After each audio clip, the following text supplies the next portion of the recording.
Hi, I'm Colin Dueck, visiting scholar at the American Enterprise Institute. I'm happy to introduce a panel today on COVID-19 and world order. That is both the topic of the panel and a book, a very worthwhile book, an edited volume that we'll be discussing today. So the current pandemic has shaken trust in a number of international arrangements, but it may also be an opportunity to improve those arrangements.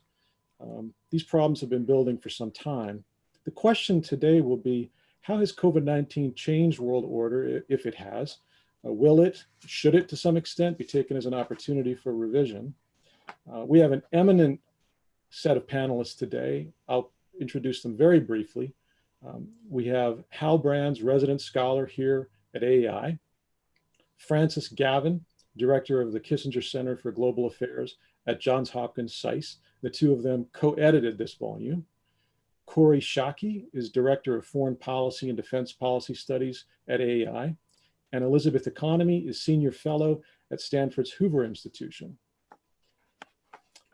Each one of them will speak for about 7 or 8 minutes. Then I'll ask a couple of questions from the group, and then finally we'll leave some time for audience Q&A. So at this point, I'll hand it over to Hal Brands. Hal. Great. Thanks, Colin. I appreciate you moderating this panel for us. And thanks very much to AEI for hosting us, and to Liz, Kori, and Frank for being here, and to everybody for tuning in. And so as Colin mentioned, the subject of this panel is a book project that Frank and I put together with the assistance of an incredibly distinguished group of authors, including Kori and Liz, which was meant to puzzle through what COVID-19 would ultimately mean for international security and international affairs more broadly. And what is unique about the project, I think, is that one, it tries to take a holistic view of the crisis. And so it looks at a whole array of issues, everything from global health and bioethics to traditional geopolitics and grand strategy. But I think what's even more interesting is that it is a book about a crisis, about the long-term effects of a crisis that was written while the crisis was still underway. And so we started putting together the book in the late spring of 2020, and it came to fruition over the summer of 2020.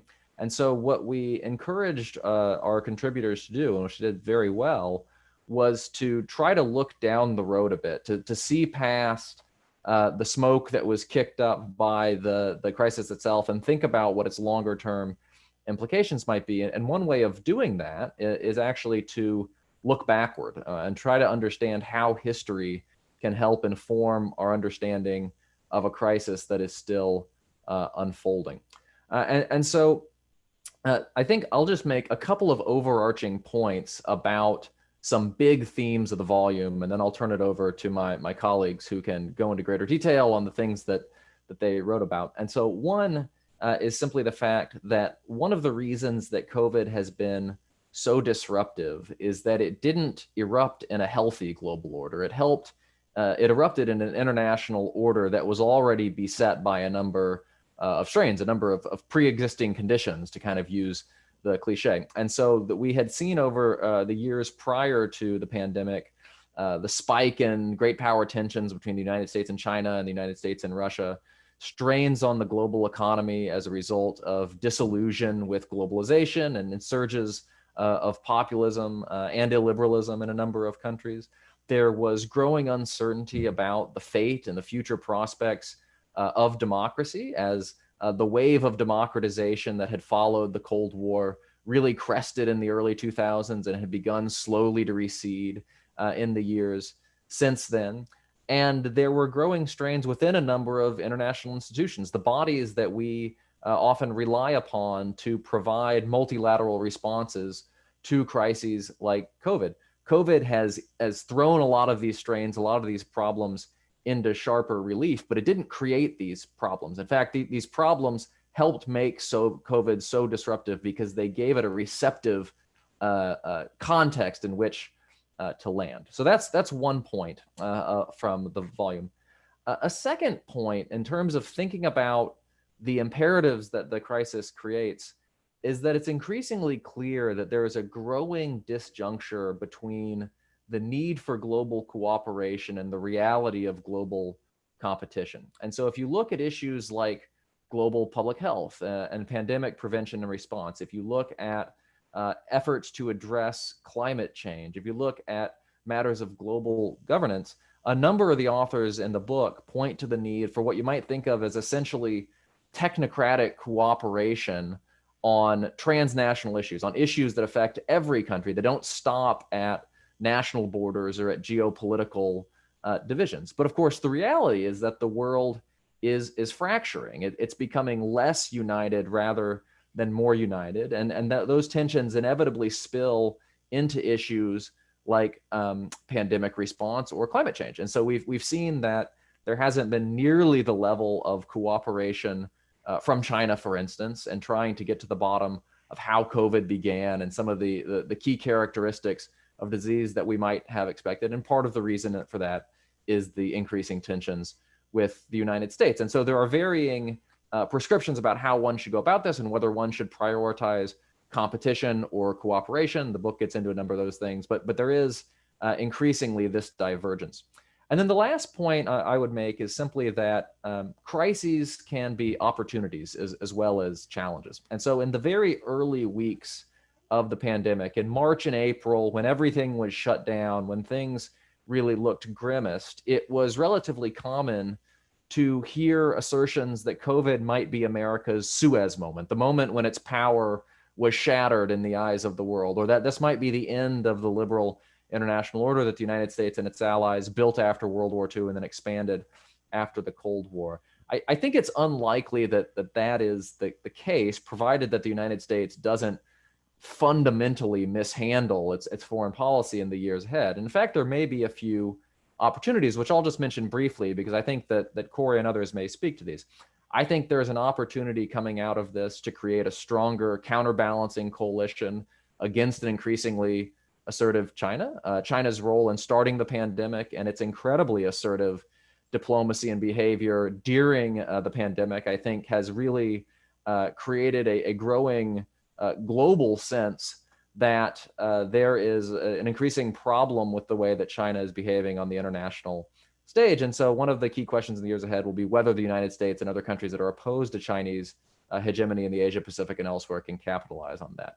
There may be possibilities to deepen cooperation among the advanced democracies. One of the ideas that we have seen come out of COVID is the idea for greater democratic cooperation to secure key supply chains, for instance, or to create a D10, basically an expanded group of 7, to promote investments in 5G and other advanced technologies to avert dependence on Chinese suppliers. I think there will be a third opportunity to pursue re-globalization along geopolitical lines as opposed to simple deglobalization. We often heard in March and April that this would be the end of globalization. I think what's more likely is not that countries are going to revert to autarky. It's that they're simply going to be more careful about becoming dependent for critical goods on authoritarian rivals. And then I think there is perhaps a chance for the reinvention or the rejuvenation of international organizations. There's already a movement underway, for instance, to reform the WHO. We've seen some proposals to increase cooperation within the European Union. The hedge I'll offer on all of this is that achieving any of these things, taking advantage of any of these opportunities, is going to require enlightened U.S. leadership. It's tough for the United States to get out of the WHO and still try to reform it, even though we've actually tried to do both over the past couple months to the annoyance of some of our European allies. It's tough to deepen democratic cooperation unless the United States is deeply involved in that. And so I think that one of the things that COVID has reminded us is that the idea of American leadership, it's not a euphemism, it's not a cliche, it is a reality, and it may actually be the most important factor in whether COVID leads to a healthier world order in the future or leads us down a darker path. So I will stop there. Thanks, Hal. Francis, Gavin. Great, thank you, Colin. And I want to sort of reiterate something Hal said about what an extraordinary effort this was. For Hal and I, it was just an opportunity to really learn from some really fantastic authors who turned around incredibly smart pieces in record amount of time. And I think any effort like this, for me, what is interesting is less the answers and more identifying what the key questions are. I went into this, we've all been talking and thinking about world order. It's a very big, often amorphous sort of phrase, not always clear what it means. And what I think is really good about the volume is very clear question lines came out. I've identified 8 that I just want to share with you, some of which repeat a few of the things that Hal said, but there were sort of 8 lines of debate or questions, many of them overlap, but which I found interesting. The first is the role of institutions and alliances. And there was a very interesting debate in the volume, and there were sort of 3 different paths or suggestions people made. There were those who said, what we need to do is to refresh and reform the existing global architecture, that the post-1945, post-89-91 has served us well. It's slipped a little bit. It just needs a little bit of energy.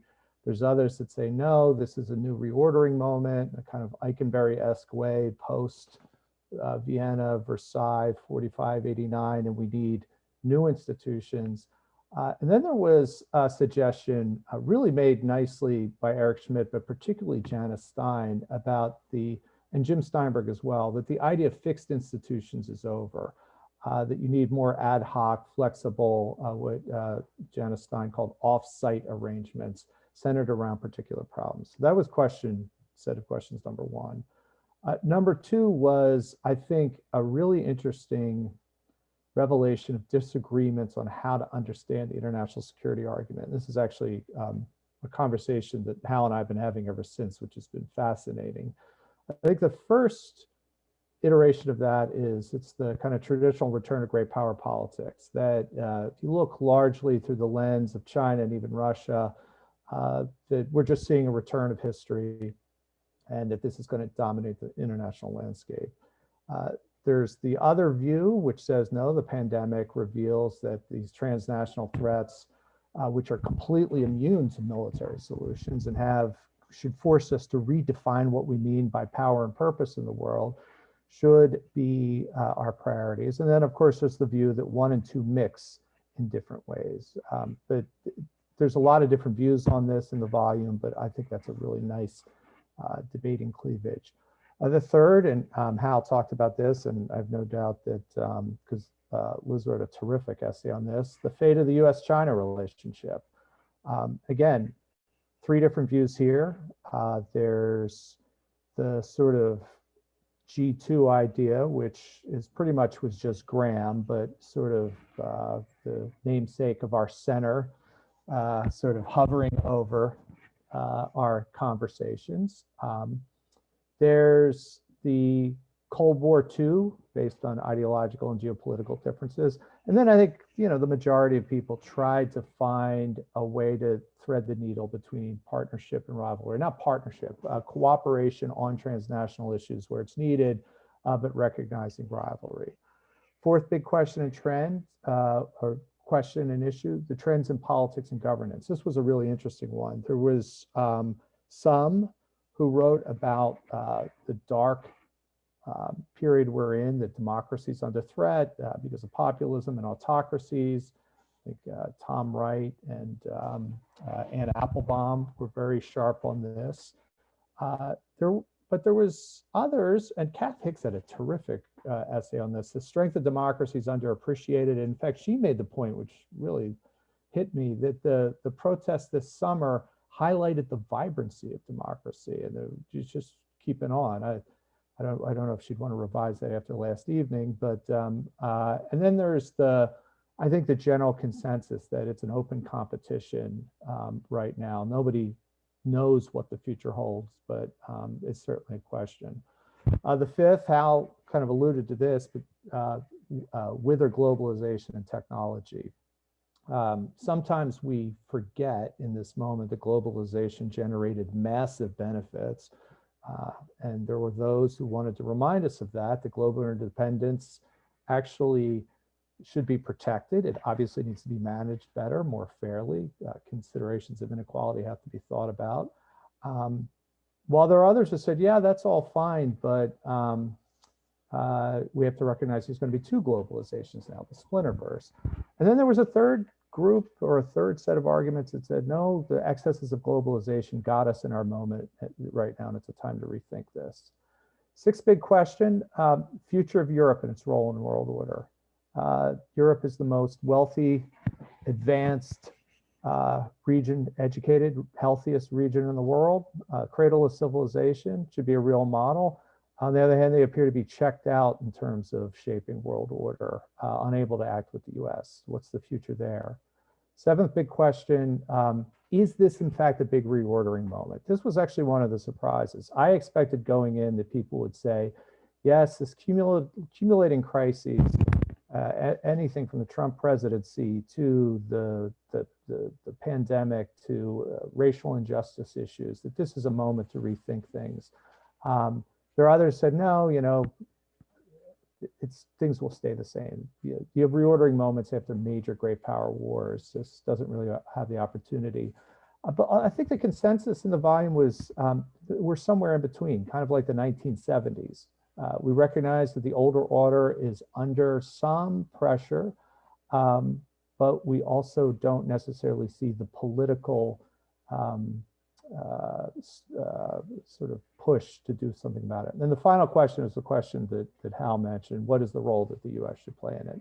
So anyway, those were the big debating questions. And again, one of the things I really loved about the whole effort was that I felt like the authors terrifically laid out what the lines of debate should be. Thank you. Kori Schake. Thank you, Colin, and thank you, Frank and Hal, for giving me the fun of being part of this project. My chapter looked at what the pandemic might do for America's role in the world. And I came away from thinking it through with kind of three big things I thought were going to happen. First, that the experience of the pandemic and the experience of our government handling it so poorly is likely to create a renaissance in American appreciation for the value of international engagement. Because what we have seen in the pandemic this time is President Trump's America First foreign policy in action. And I do believe that it's reminding people of the value of strategic depth that international cooperation gives us.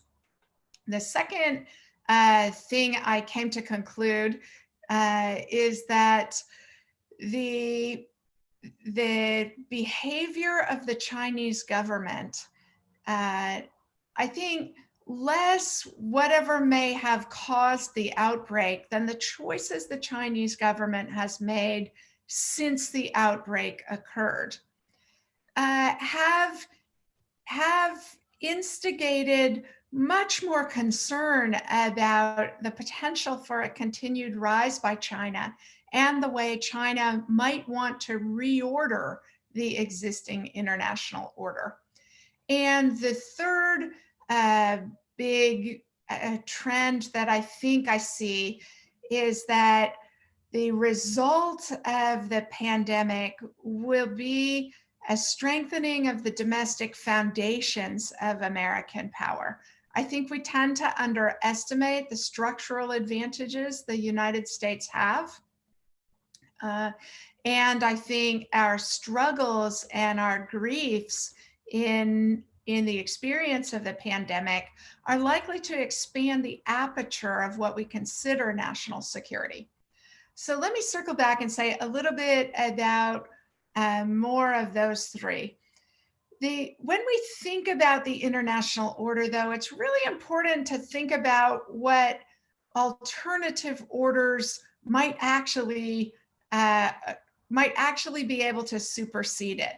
Because I think we're underestimating how sticky the American-led international order that has dominated since 1945. We've underestimated how sticky that is. And so I look in the book at 5 different alternative orders. The first is the rise of the rest, right? That the US and Europe don't really decline, but you get other countries becoming much more prominent and capable of shaping the rules of the order. The second, the cresting wave of what are called the BRIC countries, Brazil, Russia, India, and China. And that the strength of those four countries and their cooperation with each other will result in a very different kind of international order. The third alternative order is one created by middle powers creating coalitions of competence, right? So not necessarily formal alliances, but the middle powers have the greatest interest in sustaining the existing rules-based international order and expanding it to encompass China. And they have the greatest interest because they have the least ability of strong countries to individually shape the international order. So that the value of cooperation is greatest for them. And then the fourth potential alternative order is no order at all, right? Just a return to a kind of Hobbesian internationalism or a Thucydidean internationalism where the strong do what they will and the weak suffer what they must. And I think all four of these are wildly exaggerated in their possibilities. To take them in sequence, the rise of the rest, the pandemic is actually going to be much more damaging in countries that don't have advanced public health care systems and that don't have generous social welfare protections and that don't have high levels of social trust and domestic political orders that people feel confident in. So as Hal mentioned, we're just beginning to see the consequences of the pandemic. They're going to play out in a lot longer time, and the way they play out will be much more challenging for the so-called rest countries that are rising. A second, a cresting BRIC wave. I think even before the pandemic, that wave had dissipated. Right? Brazil is no longer rising. Russia is no longer rising. India is really struggling. And China may also have already crested. You know, we're so worried about a rising China. And I defer to the expertise of Elizabeth Economy, from whom I learned so much on this. But we are perhaps invested in concern about a failing China and over-invested in concern about a rising China. I don't think we have seen a middle power coalescence in the way that John Eikenberry and Michael Fulilov and others had anticipated, that it really does take leadership to organize and create an economy of scale of middle powers. And I at least don't see signs anyone's doing it. And for the chaotic option, I don't think either China or the United States is going to allow chaos to be the dominant element of international cooperation, because the United States' main advantage in countering a rising China is our alliances, our ability to play team sports and to aggregate marginal contributions by others behind our leadership. And China's trying to replicate that. That's the message of the Belt and Road Initiative, that they foresee a potential alternative to the liberal order that the United States has created. And let me conclude by saying that what I think the best path for the United States in taking this, in looking at how to use the opportunities created by the pandemic, is a realization by the United States that we need more globalization, not less. We need a multiplicity of avenues. We're over-reliant on single paths and single organizations like the World Health Organization, and our reaction to their incapacities is to sulk like Achilles in his tent instead of to stride forward and make those institutions more effective or create alternatives. Second thing we need to do is ensure that greater connectedness has greater accountability for us and for others, because that's the way to create buy-in for what we want. And the third thing we need to do is use the tools of free societies to advance free societies. The rule of law, transparency, accountability, those are our friends in managing the pandemic and in managing a rising China. Thanks, Kori. Let's hear from Elizabeth Economy.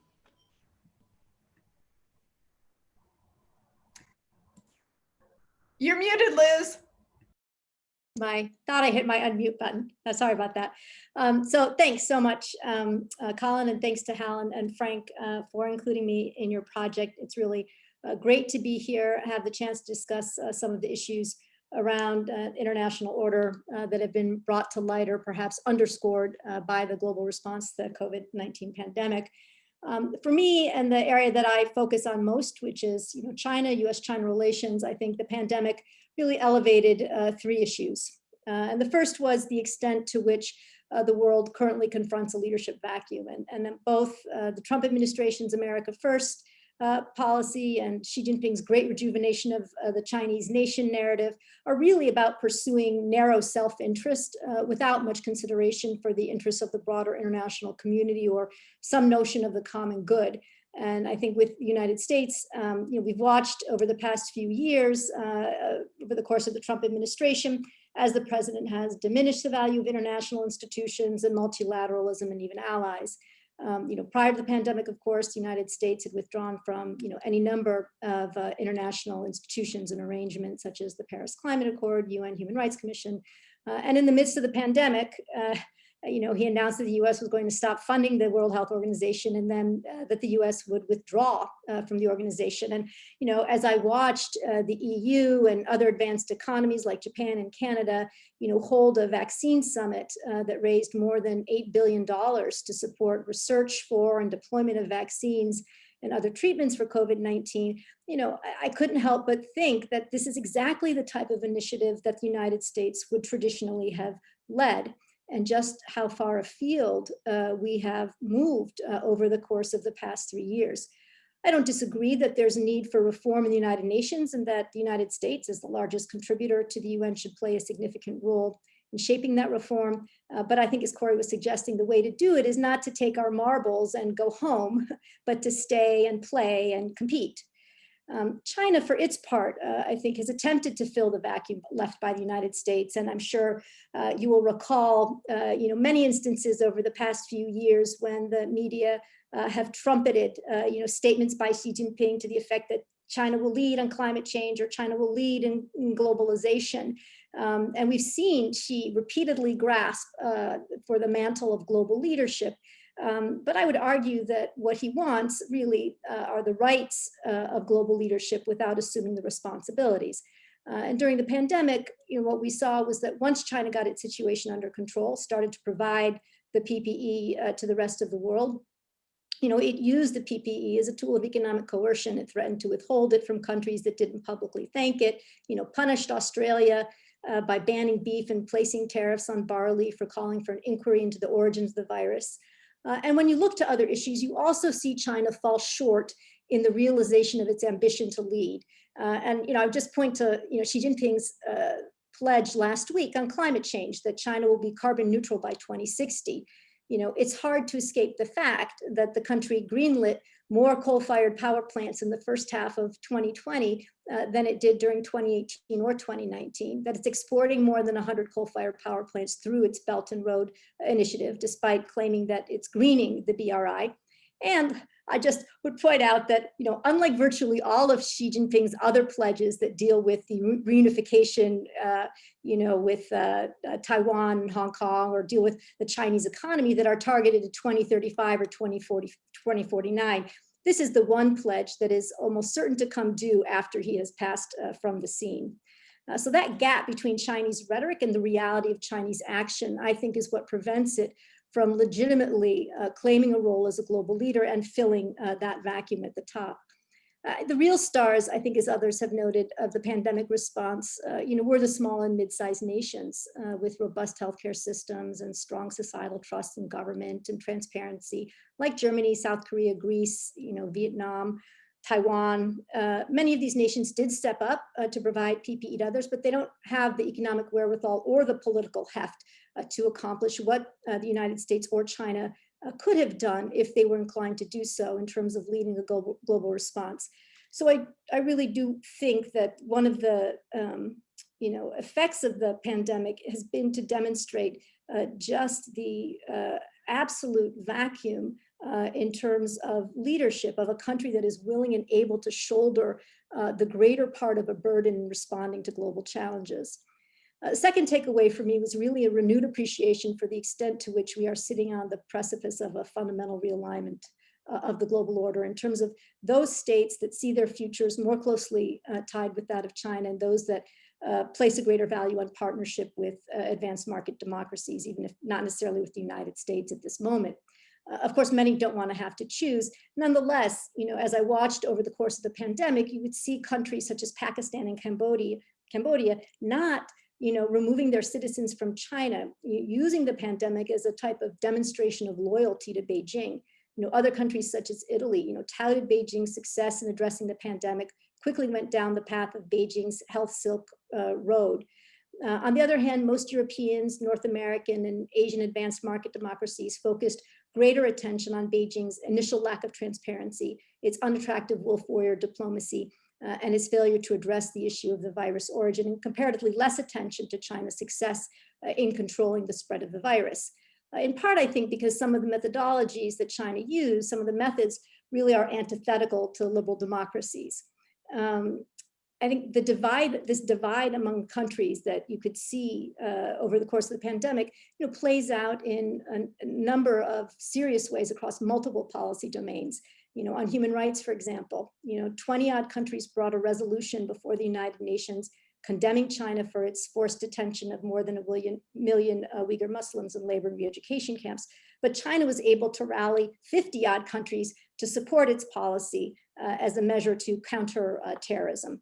And certainly we've seen the process of technological decoupling, with China's digital Silk Road on the one hand, and the US, drive to ban Huawei and its stranglehold on advanced manufacturing of semiconductors, gathering steam on the other. So there are sharp divisions among countries over issues such as cyber sovereignty, data privacy, content control. And I think these issues have become litmus tests for countries' larger political and security allegiances. And finally, I think the pandemic revealed just how far the US-China relationship has actually deteriorated. There was no effort made by either country to cooperate on a search for a vaccine or to share best practices. With the exception of trade negotiations, the architecture of the US-China relationship has almost collapsed. There is no working framework for discussing political, economic, and security issues. And I think given the tensions across all dimensions of the bilateral relationship, this lack of dialogue is a very serious problem.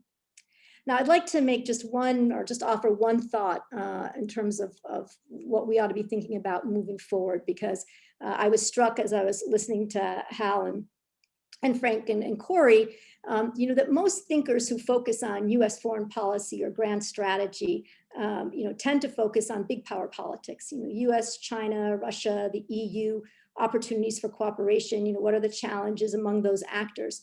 And while I think it's certainly important, as I think about the US-China relationship and the ability of the United States to compete effectively with China moving forward, it's not only about the United States and its transatlantic and Asian partners, and I think it was Hal who mentioned, ideas about a D10 or a D12. I think that is the way we typically think about cooperation, right? About how to build the bridges and to forge, common purpose among like-minded countries.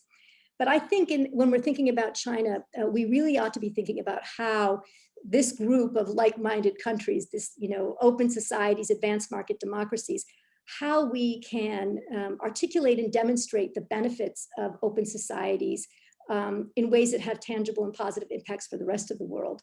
And I think this is going to mean creating institutionalized mechanisms for engaging developing economies in Africa, Latin America, and Southeast Asia.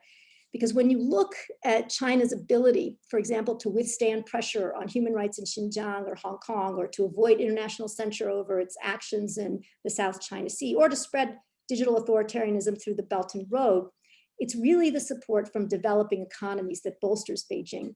So I think in the end, if we're going to have any influence over China, I think we're going to need to cultivate a much broader and deeper set of ties outside our traditional friends and partners.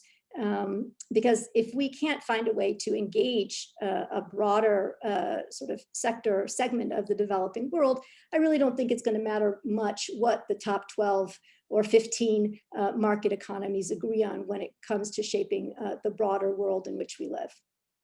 Thanks. Great. Thanks, Elizabeth. Thank you all. A good series of presentations. So let me kick off the first question. And this is going to be particularly for Elizabeth, but actually I'd like to hear everybody's take on this. So at the risk of playing devil's advocate, I'm going to be a little bit Hobbesian. And I'm going to say world order can be rules and institutions and norms, but it also rests on a distribution of power. Is it possible that this pandemic, as horrific as it's been, hasn't actually changed the international distribution of power between leading states that much? I'm thinking especially the United States and China, but also others. And if it has, can you explain to us, why or why not? So let's start with Elizabeth on that one. Sure. So, frankly, I don't think that it has yet actually transformed the distribution of power between, or the balance of power between the United States and China. And in part, I think it could have, but I think both Xi Jinping and Donald Trump, they're each other's own best friends and worst enemies, in the sense that look, China, despite the fact that its response was not transparent at the outset, that it had a sort of pretty tough crackdown, it could have emerged, I think, in a much stronger position than it did. It could have, had it not had the wolf warrior diplomacy, had it been generous in its distribution of PPE, had it not sort of put forward this kind of very coercive diplomacy, I think it could have established itself. It could have actually begun to assume that mantle of global leadership that I suggested it's constantly grasping for, but never really legitimately claiming, if it had embraced a sort of a broader sense of the collective good, instead of continuing to pursue its sort of narrow self-interest under this umbrella of, or this mirage of ostensibly pursuing global good. United States, for its part, obviously has done nothing right over the course of this pandemic on the global stage, and not at home, not abroad. And so again, I think this could have been a very easy win for China.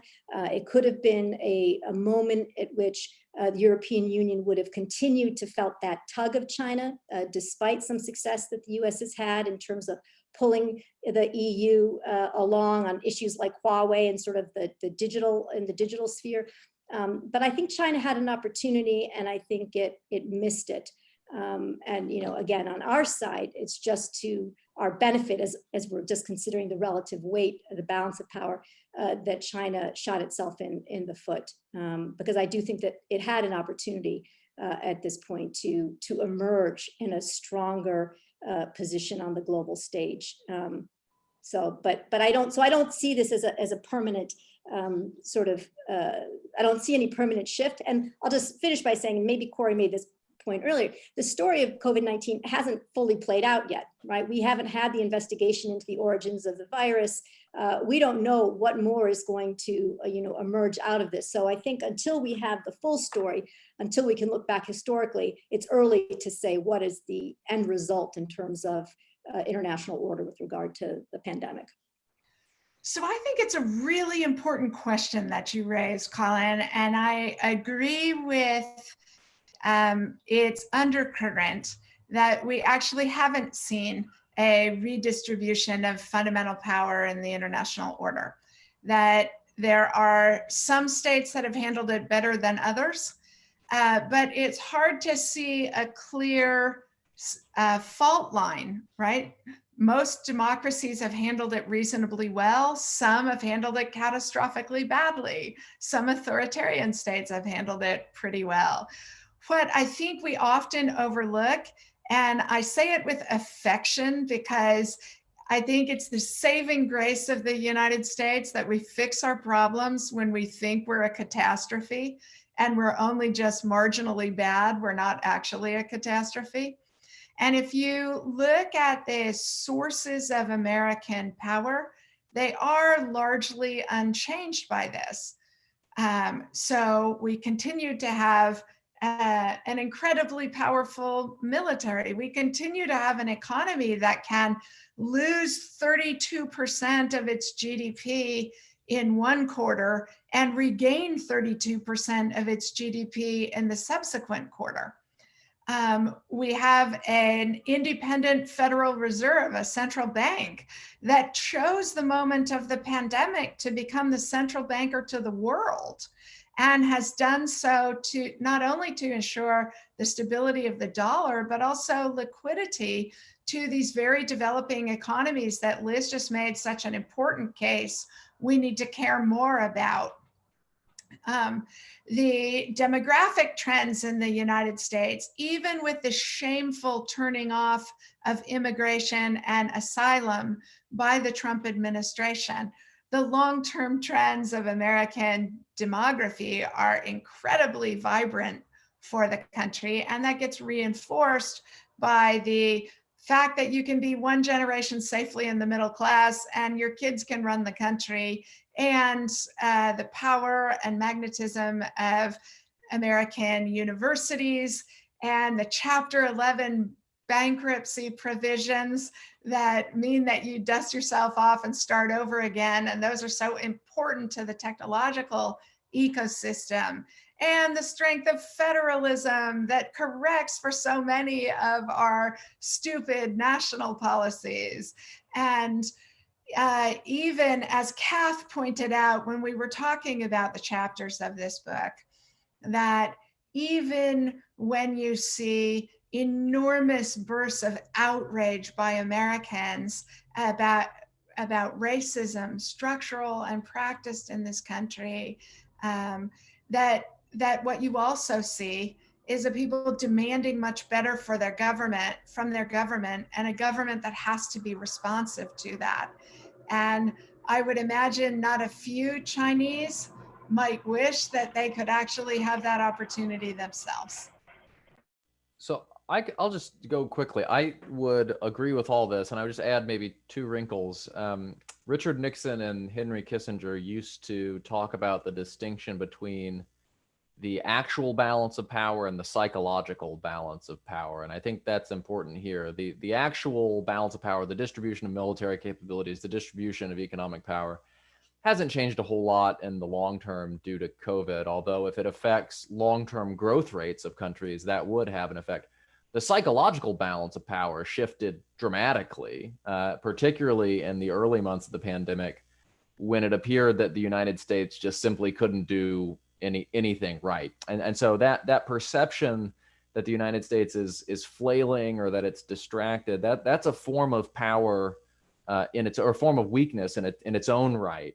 And that's worth keeping in mind. The other point is that I agree fully with Liz that China blew its shot. Being sort of an ideological determinist, I would say that China was fated to blow its shot, that authoritarian regimes are incapable usually of behaving one way at home and consistently behaving another way on the international stage. And you can see this over and over again in Chinese behavior over the last few years.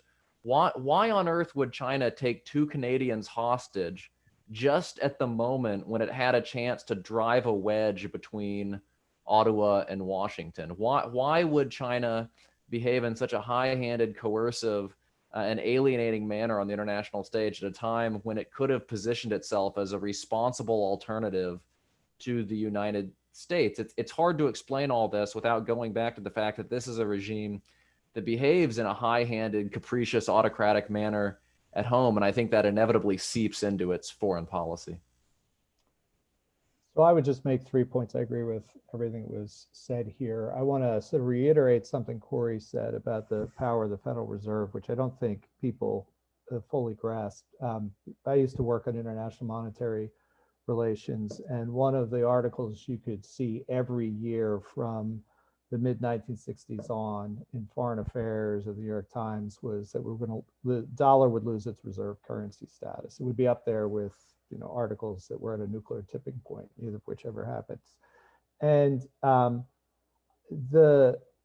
it's actually in some ways an extraordinary measure. We saw this first in 2007, 2008, 2009, where the Federal Reserve became the banker to the world in a way that I don't think we've fully understood. And then during this crisis has even done more so with, I think, something that in some ways an exercise of economic power even greater and more impressive than what one saw during the Bretton Woods system. And I don't think we've fully incorporated that. The second is, and this kind of came out, I had a nice conversation during the conference with Eric Schmidt, and he wrote a terrific paper. And I think one of the things is there's all sorts of really profoundly interesting and transformative technological changes coming.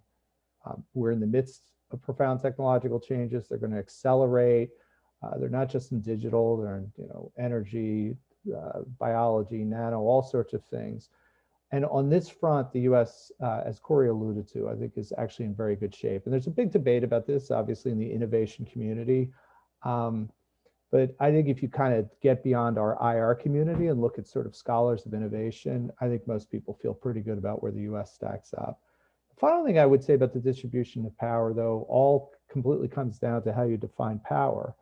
And how you define power in many ways comes down to the question of whether you think great power war is a reality and the thing we should be worried about most. And this, I think, is an open question.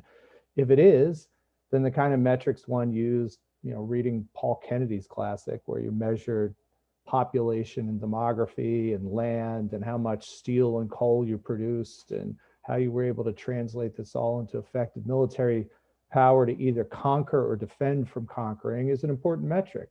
Is that the world we live in? I'm not entirely sure. Again, this is a great debate Hal and I always have. And it's, to me, at the sort of heart of all these questions. And you can make one argument where you say, well, obviously the rise of China, its sort of overshadowing of Taiwan, its moves in the Pacific, obviously this looks like great power war. Or you can make an argument that no, great power war is so unthinkable and not really a rational instrument. And then you can go through all sorts of, ask yourself if accidental wars, miscalculations, if those are real or not. And if you actually think you're in a different world where power is measured differently, then actually that technology and monetary base that the United States has demonstrated looks pretty good and actually may highlight greater US power. And I think maybe perhaps the greatest example of this is that we're in the middle of running an experiment of how the US can absolutely abandon leadership and do pretty much all the stupidest things in the world, and still the resilience and reservoir of power that we seem to have. I mean, if China is doing this experiment right now, it strikes me as similarly pursuing equally stupid policies. And my guess is that their reservoir and resilience will be far less than ours. So weirdly, I wonder if we don't, I'm going to take a Shockey-esque optimistic, if this is sort of the dark moment before that we look back and say, geez, that was 1938, right? That was 1939. And if we aren't looking back at this 10 years from now and say that was the beginning of when it all reversed itself. Can I just say that I want to hang out with you guys a lot more, because in the world in which I live, let's call it the China world, right? All we talk about is the flip side. And there's very little discussion of what Kori mentioned earlier about, China as, not failing state, but a weak China, right? That maybe China has crested and is on, moving on a downward trajectory. There's always some sort of far out scenario that we kind of put out there that we think, oh, we really do need to address that potentiality, but we never really do it. And instead, we look and see, the rise of China as a digital power, right? The spread of the digital Silk Road throughout Africa and Latin America and Southeast Asia, its ability again to sort of wield its influence throughout the United Nations.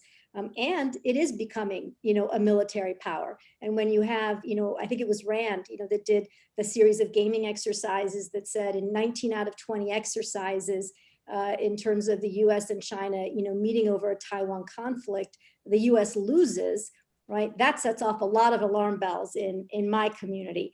But I am happy to hang out with you guys for this period of time and think that this is our dark moment and we are rising again. So I would say I toss that out there from the dark side. I think it's, again, depends on how you define power, but sort of in my world, if you can't convert your currency against other currencies, that's not a very good reflection.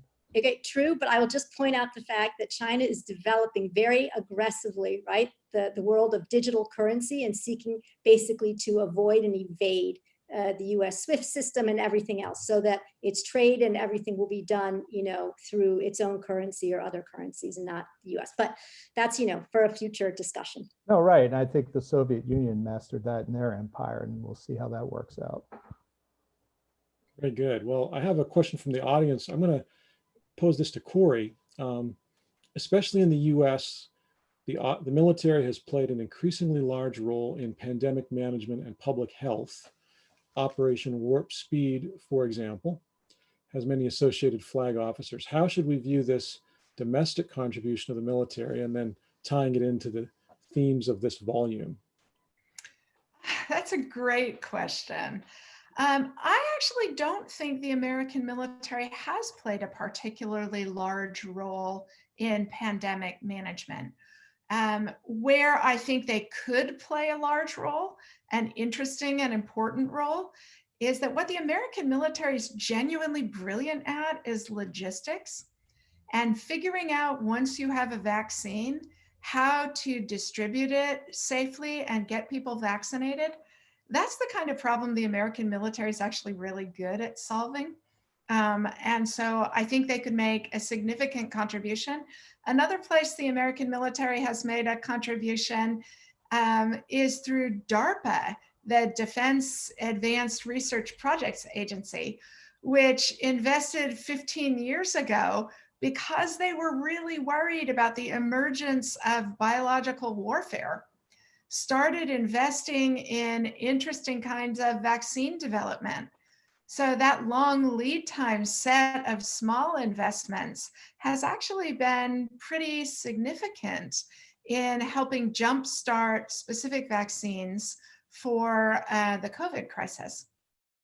I'm a lot less worried about the American military having a prominent role in the pandemic and that being a threat to civilian control of the military than I am in a lot of other areas of manipulation of the American military for political purposes right now.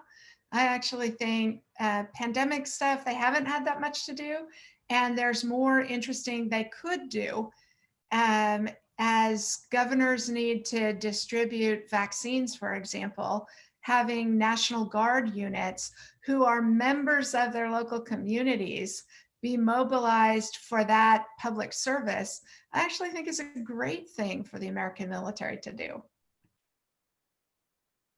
Thanks, Kori. So I have a question of my own for Hal, and I'd like everyone else to weigh in if they want.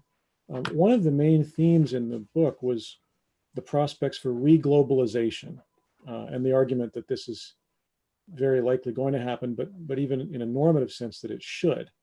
So I guess my question is, given that we have a president who campaigned on the downsides of globalization, and given that we just saw a debate last night where I think his challenger also actually used the phrase "Buy America," something like that. I noticed this at one point. I mean, how do you tackle the political challenge, which seems to be very real? There's technocratic answers, but if the reality is that a lot of Americans across party lines feel that globalization has not benefited them, how do you make that case? Sure. So I think that we've kind of done half of what we need to do, or a portion of half of what we need to do. And so I think the Trump administration gets some credit for pointing out that if you want to compete geopolitically with China, it's difficult to pursue ever deeper economic integration with China, and for noticing that in some particular areas, whether it is high-tech sectors or parts of the defense industrial base, globalization has actually created some relatively acute vulnerabilities for the United States that need to be mitigated. Where we've fallen down, I think, is in tackling the other half of that question, which is that if you're trying to pursue even a modest form of deintegration or decoupling with China, the only way to avoid the loss of efficiency, the loss of competitiveness, the loss of economic rationality that comes with that is to actually deepen integration with countries that you trust. So the advanced democracies or other countries that we believe would be on our side in a competition with China. When you talk about sort of political will, I think it's kind of complicated. And so there was just a poll that came out from the Chicago Council on Global Affairs that looked at a variety of dimensions of this, and it found some interesting things. So on the one hand, Republicans in particular want the United States to be more self-reliant. They want to have less dependence on other countries, particularly China.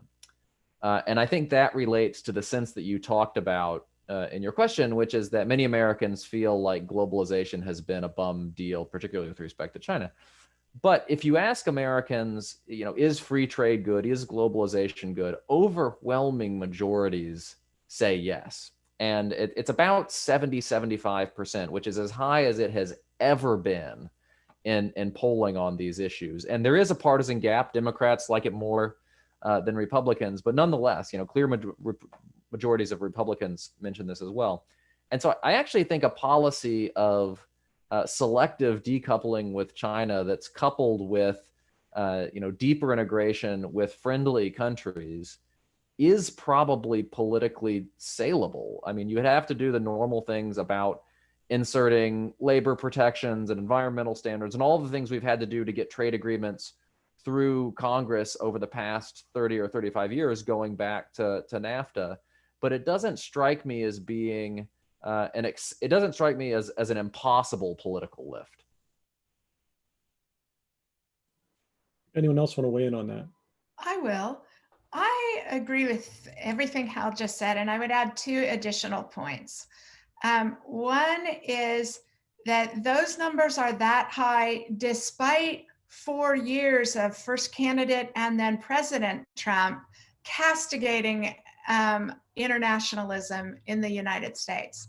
And I think they are higher now. Those support among Americans is higher now than it was 3 years ago, in part because people begin to see what it looks like to have an international order that the United States is becoming marginal to, and to fear an international order that might be constructed to exclude concerns about our interests. Tiresome as America's friends and allies are, the pandemic also feels kind of lonely.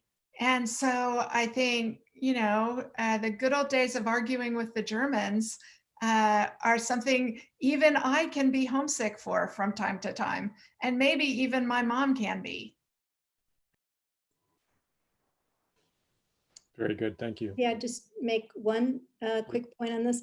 Please. I think there are sort of two different issues here. One is the over-reliance on China in areas that might have sort of ramifications for core areas of national security, right? And that's, I think, that selective decoupling. But I think if you were to talk to the broader base of American business or American farmers, they are still very much interested in globalization and in trade with China. What they want is a level playing field, right? And so I think that brings in questions of whether we're going to get back in terms of the World Trade Organization. Are we going to work to reform the World Trade Organization?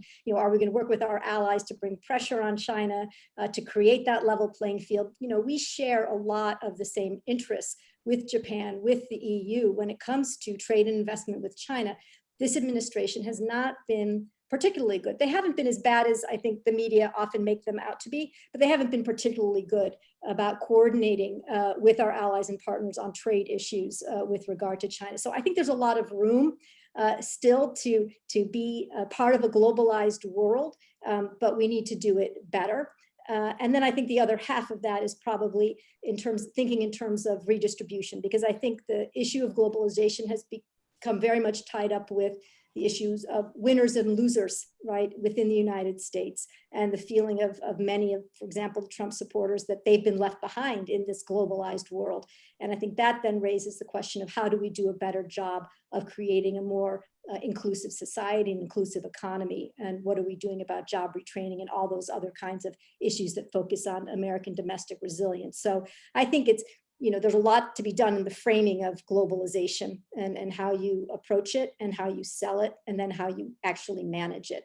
So I think there's still a lot of room for the US to be very much part of a globalized economy. Very good. Yeah, I think that's a great note to end it on. So, well, as I suspected, our hour went by very quickly. This is the book. Buy it twice. Thank you to all of our panelists. Great discussion. Thank you, everybody. Thank you.